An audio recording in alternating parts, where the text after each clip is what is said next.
A warm welcome back to our Steam machines. This is Jack from Conductive Music with a session exploring punctuation, coding and music, entitled Punctuation Roulette. This is Steam Corner, and at the end of the session today we will have programmed a punctuation roulette to help you practice your punctuation. Thanks very much to Arts Council England and our partners for making these sessions possible. To get yourself started, the coding we'll be focusing on is available on the link below, so give it a click on your tablet or computer and off we go.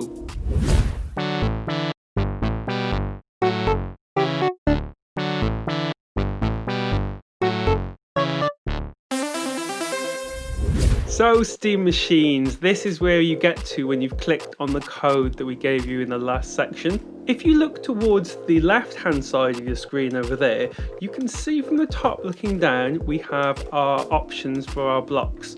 So if you click on those, if you see that there's different coloured blocks here on the scene, can you see that each one of these colours relates to one of these menus over here? So for example, at the bottom here we have clear graphic effects, and that's a purple colour, and that relates to this menu over here, which is known as the looks menu. A lot of the instructions today are going to start off with these words. So for example, if I say go to looks, you need to click on looks first to bring up the blocks. So make sure you have a look down this list to make sure that you're familiar as you can be with some of these words. If you haven't come across them yet, don't worry, we'll explain what they mean as we go through the session. An octagon is a shape with 8 sides, like an octopus has 8 legs. 8 sides on an octagon, 8 legs on an octopus. An octagon is the name of the first sprite we will be using today. If you look down to the bottom right hand side of your screen, you will see what we call our Sprite menu. Now I've put a few sprites into this program already, but what I'm going to ask you to do in a second is use our octagon to start the first piece of coding that we need to build our game. If I just have a quick look down this list, we have a few others. See, we have Mr. Hedgehog there, and we have a bear, an apple, and a few other sprites that you're going to see used in the game. And this is very important. To access the code for the sprite, it needs to be highlighted here. So imagine this like a big selector grid. If I click on this sprite, that will be the sprite which I'm using at the moment. Or if I wanted to use frame or the punctuation, I'd need to click on it first, or click on it with a tablet or with a mouse before I get to use it. So making sure we have our second sprite here selected in our sprite menu, we're going to go up to this tab here in the top left, click on it, and we're going to be given a costume for our octagon. Now we're going to start putting some colours onto this, and we're going to use the colours of the rainbow. So we're going to have red, orange, yellow, green, blue, indigo and violet. And we really want to get round to this one as well, so what we're going to do is we're going to cheat a little bit, and we're going to have 2 blues.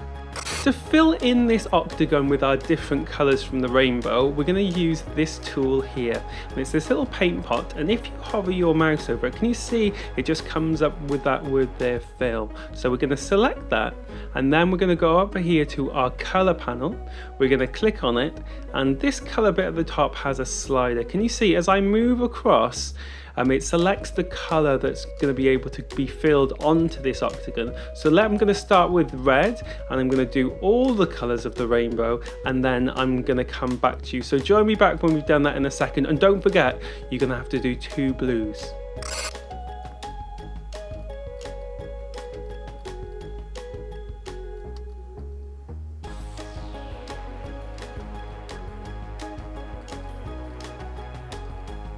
With that completed, I want to use the same colours of the rainbow for these next 8 panels. So I want this red here, I want that orange there, etc, etc. Now how am I going to do that? Because it's going to be very difficult just to pick those right colours straight away.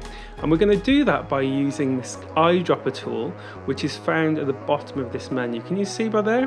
So if I click on that, it's going to give me up a little circle, and then what I can do is select that red colour, and then I can go back to there and do that one. So those 2 colours are going to match, and I'm going to do that for all of the other colours as well.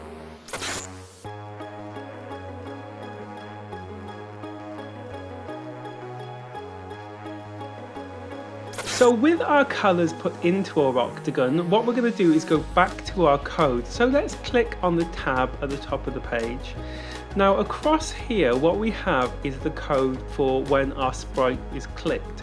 And the idea, just like a sort of Wheel of Fortune, is we want to click on the sprite and then we want our sprite to rotate as a wheel would. And we want it to slow down, so we want the first rotations to be really quick and then we want them to gradually get slower. And the piece of code we're going to use for this is over here in our motion menu. Can you see we have turn 15 degrees?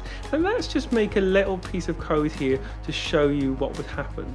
Maybe if I drag 5 of these blocks underneath each other, and then I'll show you focusing on this sprite over here. So this is our code. It says turn 15 degrees and repeat that 5 times in the individual blocks. So let's see what that looks like. So focus over here, but this is the code that's going to be running that. So can you see every time I click it, it goes through what the summation of these would be. So let's count. So 15 and 15 is 30, 15, 15, 30, so 60. So it turns 75 degrees in total every time. And this code runs so quickly because it just goes straight through. Because we're going to want our wheel to turn for quite a long time, if we were going to make this code with just these blocks, we would need quite a few of them, probably running into the hundreds. So I'm going to show you a block now that's actually going to be really useful. It's over here on the left hand side. Can you see under our menu called control? And this is a really useful block because it will really speed up your coding. It's the one here called repeat. So what I'd like you to do is go over to your code and we're going to drag on one of these repeat blocks over here. So whatever goes inside the repeat block will be repeated here the number of times you state.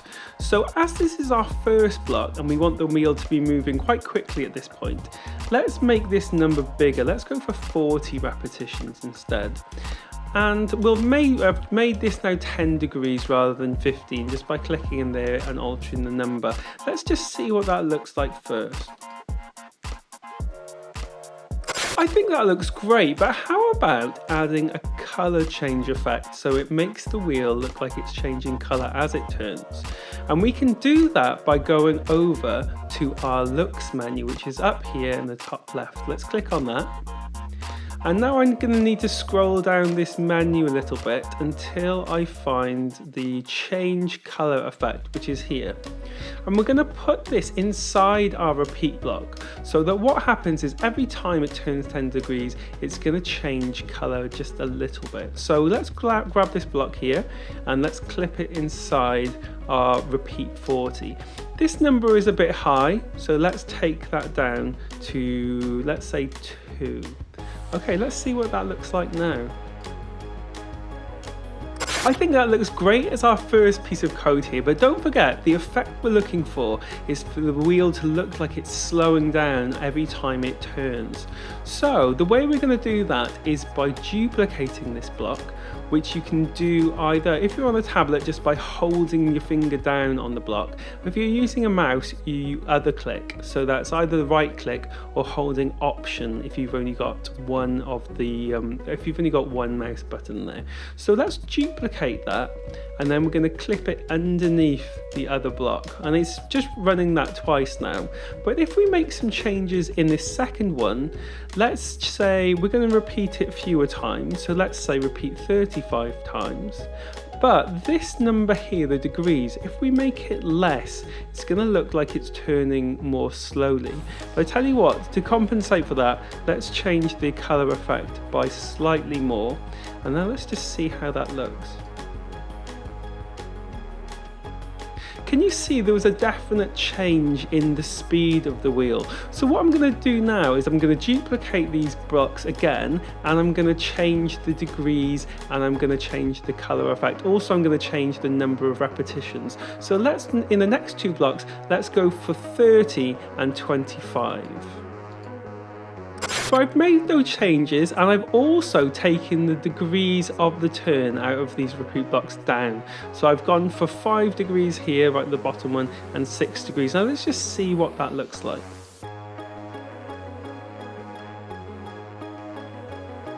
So the next step is to duplicate this whole block of code here. So click on it, duplicate, and then we're going to just put this to the side so you can see them side by side. And don't forget, this is actually going to go under here, but just so we can see it properly, I'm going to leave it by here for now. On our color changing effect, it's going to increase right to the bottom, so let's have it increase to a maximum of 20 here, and maybe slightly less. Let's go for 15, and then what do I, 7 maybe, and 5, or maybe 10. Let's go 10 here actually, and let's go 7. You can always experiment with other numbers if you want. Don't forget, this is not set in stone by any means. And now we need to change our turn degrees, don't we? Because if the wheel looks like it's slowing, this degree of turn will be slowing down. So we've had 5 here. I tell you what, we can do 4, 3, 2, and 1, can't we, with our degrees? So 4, 3, 2, and finally 1. So this is going to look really slow, but that won't be happening unless I change this repeat number, because obviously we've copied it from this code. Let's make this less now, so let's go for 20. So repeat 20 times, repeat 15 times, repeat 10 times, and repeat 5 times here. So that's going to be really slow by the end, but it's only going to be turning 1 degree, so that's not going to look very fast at all. Now let's clip this under our block, not inside that one, but at the very bottom. And just so you can see all the code here, I'm just going to zoom out just to prove it's all underneath there, but it's going to look a little bit small on the screen maybe. There we go. Can you see all of our code here? We repeat 40, repeat 35, so it's gradually getting slower and slower as the wheel spins. So let's run that code and see what it looks like.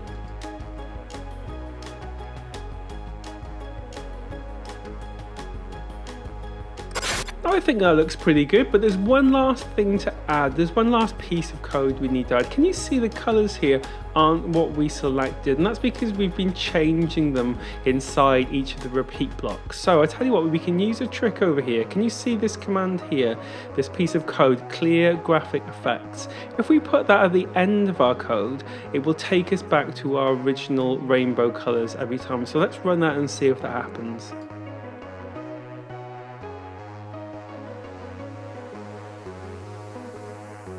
And there we are. It's not in the same place, but our original rainbow colors are reinstated on the wheel. And the final step of this stage is just to grab this whole block and put it on when this sprite is clicked. And then what you should be able to do is just activate this code by clicking on the sprite here. And let's have it. There we go.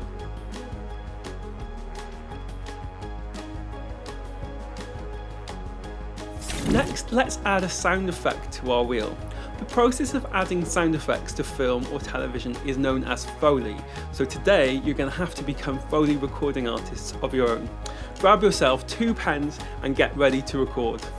So we have our wheel turning effect with all the colors, and that's looking great. So next we need to give our wheel a bit of a sound effect, because I think the effects with the colors look really good, but it's missing a sound effect of its turning, and we're going to record our own. So grab the 2 pens, I've got 2 here. 2 pens, as long as they're not leaking or anything, you'll be fine. And make sure that the nibs are in, because you don't want to end up drawing on anything. And we're going to use these to record our Foley sounds of the wheel turning. So we're going to go up here to Sounds tab. Can you see at the top, just by here? So give a click, and then we're going to bring up the menu underneath. So when you click on the tab, what you'll notice is in the very bottom left hand of your screen, you'll be given this little icon here with a speaker on it, and that is your option list for all of your sounds. Now this first one allows you to choose a sound from loads of pre-recorded examples within Scratch. This one we're going to be using today is actually, we're going to be recording our own sound for this Foley, and this one's a surprise sound, and this one allows you to upload your own sound. The one we need today is the record button, so second from the bottom, give that a click. Okay, so I think I'm ready to record. I'm going to go ahead and click this record button here, and if I make any other noises at the start or end, that's okay, because I can always edit them out in the next menu. So let's go ahead and do that. So we have our sound file, but it's very important to edit it. So let's drag this cursor here so it starts at the very beginning of the waveform, and let's drag this one here so it's just at the very end. Now, there we go. Well, let's give it a save, and let's give our sound file a listen now.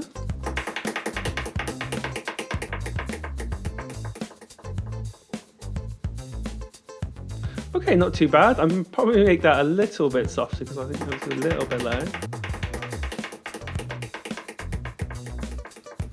And now let's put in the code for how we activate that. So we're going to go back up to here and click on code. Okay, so with our sound recorded, we can now add in a piece of code that will play that every time we click on this sprite here. So let's go right ahead. We're going to have to go over here to our menu on sound, and that will bring up our options for the sound recording. Now here, play sound recording 1 until done, or start sound recording. Now there is an important difference between these two. If you use this top block, the code won't be able to be finished until the end of the recording, but we don't want that because we want the wheel to be turning at the same time. So this bit's really important. Use the second block here, which is start sound recording. So what that'll do, it will just trigger your recording to start and then let the rest of the code continue. So let's put that just before our repeating blocks that we had earlier. And now let's see if that has the desired effect when we click on our sprite.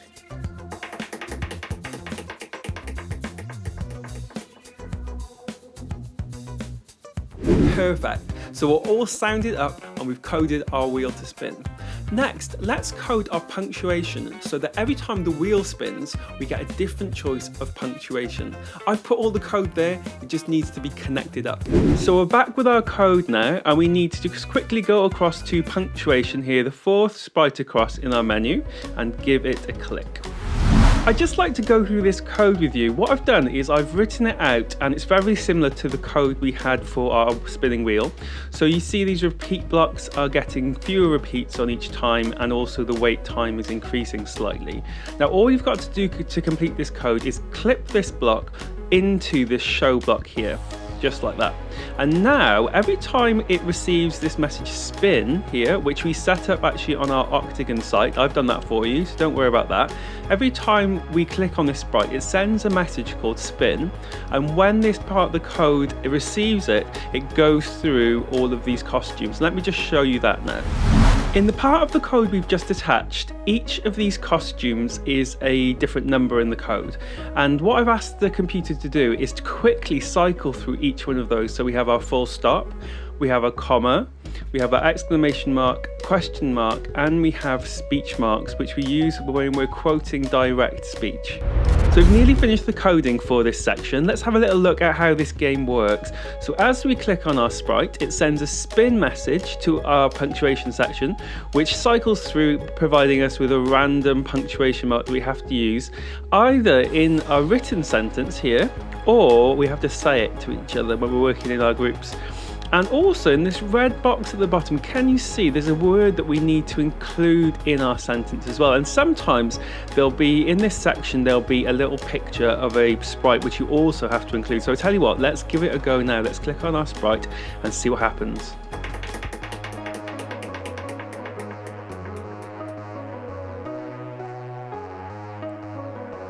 Okay, so we have to use speech marks, we have to talk about an elephant, and we have to include the word popular. So, off the top of my head, the elephant said, quote, the start of speech marks, "I am the most popular creature in the jungle," end speech marks.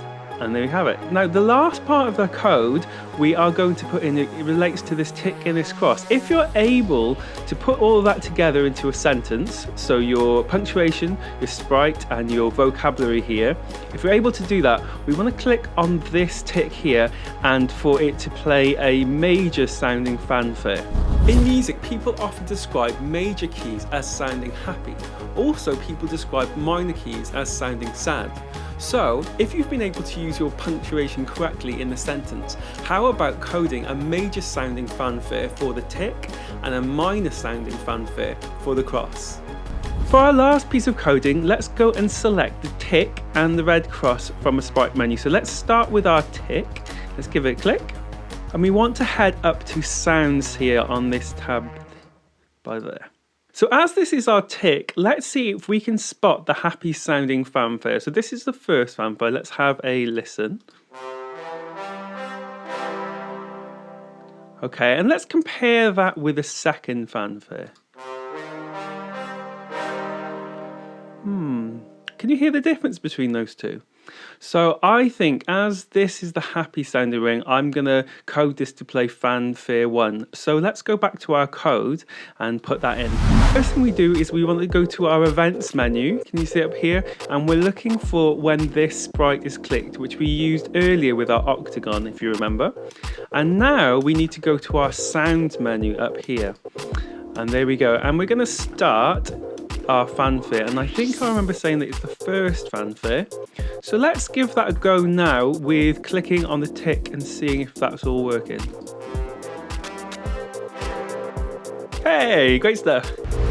Okay, so shall we use our code one last time before we round the session up? Let's give our sprite a click.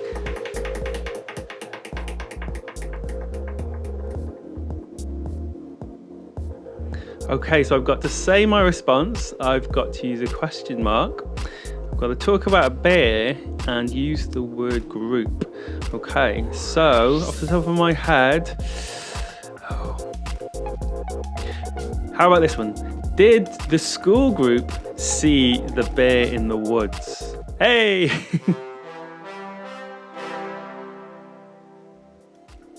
We've come to the end of the session today. Thank you so much for joining me. I just need to draw your attention to our Facebook, YouTube and Twitch accounts. Look out for Conductive Music on there and make sure you click the subscribe button for the latest updates.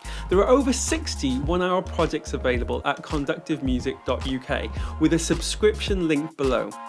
Thanks as ever to Arts Council England and our partners for their continued support. Bye bye.